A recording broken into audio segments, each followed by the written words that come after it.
Сәлеметсіздер ме оқушылар? Саламатсыз ба?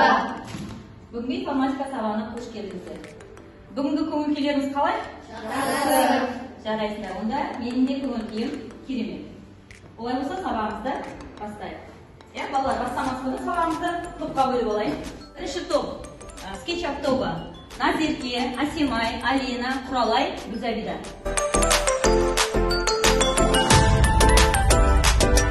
Екінші топ Фейс тобы Аяулым, Дилназ, Асхан, Каусар, Гаухар. Оқушылар, бүгінгі зейінімізді сабаққа аудару мақсатында мен сіздерге ребустайын келемін. Коньки шешейік. Яғни бұл жерде бүгінгі сабағымызға қатысты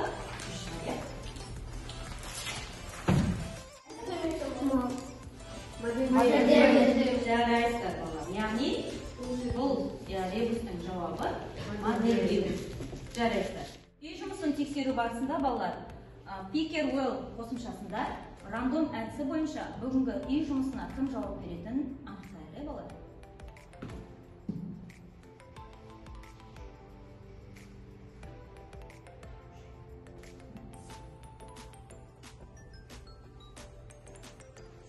Яғни, Асимай, келе ой Асимай. Бұл жерде тапсырма балалар, Learning App қосымшасында мен сіздерге адасқан әріптер арқылы бүгінгі тақырыпқа қатысты сөздер жасырып келдім. Сол сөздерді табамыз, және сол табылған сөзге анықтама береміз. Жарай ма? Ал ой. Бірінші сөзіміз айта ғой. Модельдеу. Яғни модельдеу сөзі шықты. Жарайсыз. Модельдеу дегеніміз үш өлшемді графика программаның көмегімен объектіні жасау процесі. Жарайсыз. Дұрыс па балалар? Иә. Жарайсыз. Отыра ғой. Келесі оқушыны анықтау үшін балалар тағы да рандом әдісі бойынша анықтайды. Келесі оқушы бізде сізге келеді.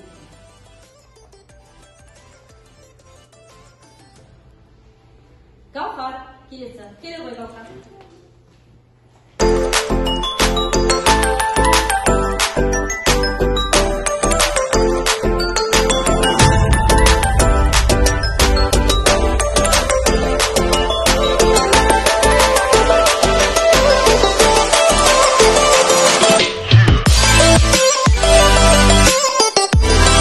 Балалар, бүгінгі сабақта мен сіздерді Dodge.com қосымшасында бал қою арқылы бағалаймын. Яғни әр тапсырмаға дұрыс жауап берген оқушыға бір балл қойып отырам. Сабақтың соңында сол жинаған балдарымыз бойынша бүгінгі сабақта бағалаймыз.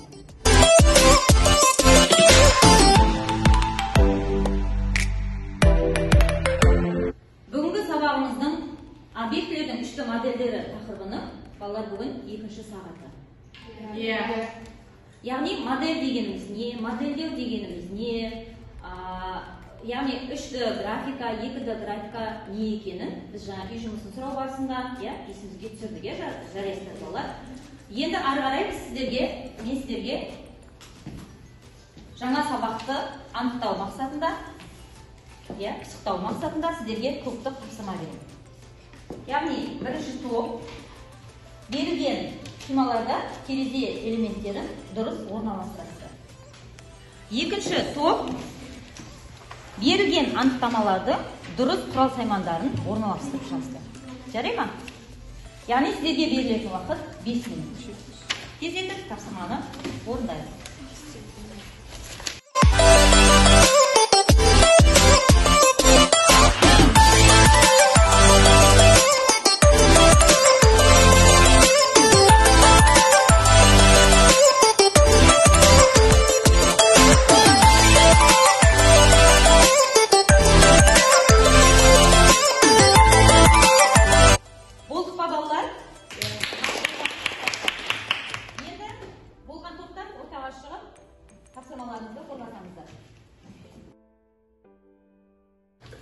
Бұл SketchUp программасының ашқан кездегі терезесі.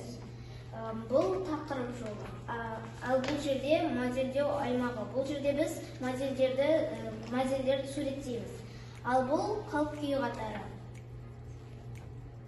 Ал мәзір жолында бізде файл, изменить вид, камера және де окно инструменты дегендер бар. Ал құралдар тақтасында өшіргіш, сызық, доға, тағы да тіктөртбұрыш дегендер бар. Олдық па балалар? Иә. Жарайсыздар. Дұрыс па балалар? Енді пейнт тобы Құралған сызғылардың қажетсіз сызықтарын өшіреді, ол өшіргіш. Нысанның қажетті жаққа бұрады, бұл айналым. Жеке бөліктерді немесе фигуралар жиынтығын таңдайды, бұл таңдау. Екі нүкте арасында қашықтықты өлшейді, бұл бірлік. Нысана бейнесін кішірейтеді немесе үлкейтеді, бұл лупа. Біреу және тарту жолымен көлемді фигуралар құрайды, бұл басып тарту. Қажетті жерге нысанды орын ауыстыру, бұл орын ауыстыру. Нысандарды бояу, палитра. жарайсыздар. Дұрыс па балалар? Сұрақтарыңыз бар ма? Келесі тапсырма балалар, компьютерде бүгінгі оқу мақсатымызға жету барысында объектілердің 3D модельдерін жасау. Яғни біз ол үшін кітапта берген, оқулықта берілген үйдің моделі берілген. Сол модельді SketchUp бағдарламасында істейміз, модельдеу жұмысын жасаймыз. Олай болса, компьютерге отырайық балалар. Бірінші балалар үйдің моделін салу үшін қай құралдан бастаймыз? Тіктөртбұрыштан. Тіктөртбұрышты салып болғаннан кейін ол қандай графика болып тұр бізде? Екі өлшемді болып тұр, жарайсыздар. Енді үш өлшемді жасау үшін біз қай құрал қолданамыз? Созу. Жарайсыздар балалар.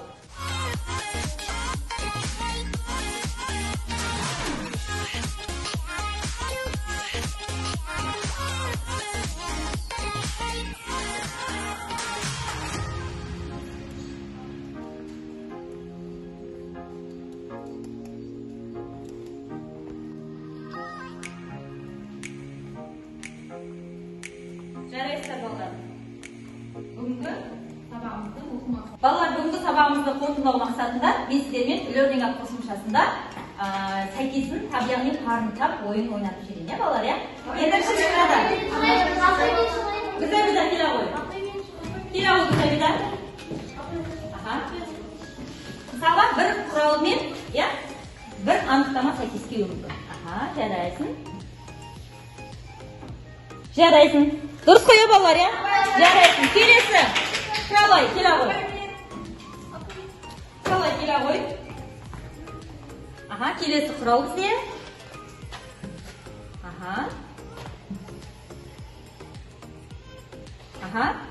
Сұғу болады ма? Созу, дұрыс. Жарайсың. Келесі бізде. Гаухар. Келесі құралымыз. Шеңбер. Жарайсың. Дұрыс. Балалар, енді сіздерді бағалап жүрейін. Бүгінгі біздің сабағымыздың барысында алған балдарымыз бойынша бүгінгі сабағымызды қорытындылап бағалап жүрейін, балалар. Бізде жоғары балл алған, бізде Алина және Гүзәбида. Яғни бұл оқушыларға бүгінгі сабақта 9 балл. Қалған бізде Дилназ, Асқан және Құралай, Қалшын. Бүгін үй жұмысы үшті әлемі туралы қызықты деректер тақырыбында эссе жазып береміз.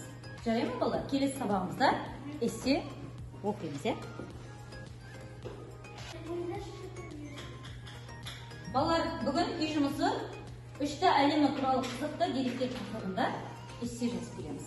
Жарай ма балалар? Келесі сабағымызда эссе оқимыз, иә? Балалар, бүгінгі сабағымызды қорытындылау мақсатында сіздерге стикер берілді. Сол стикер бойынша бүгінгі сабақта өте жақсы түсіндім. Мен үшін өте қызықты болды. Жақсы түсіндім және әлде де мен тақырыпты түсінгім келеді бойынша өз ойларыңызды жазыңыздар және кері байланыс беріңіздер.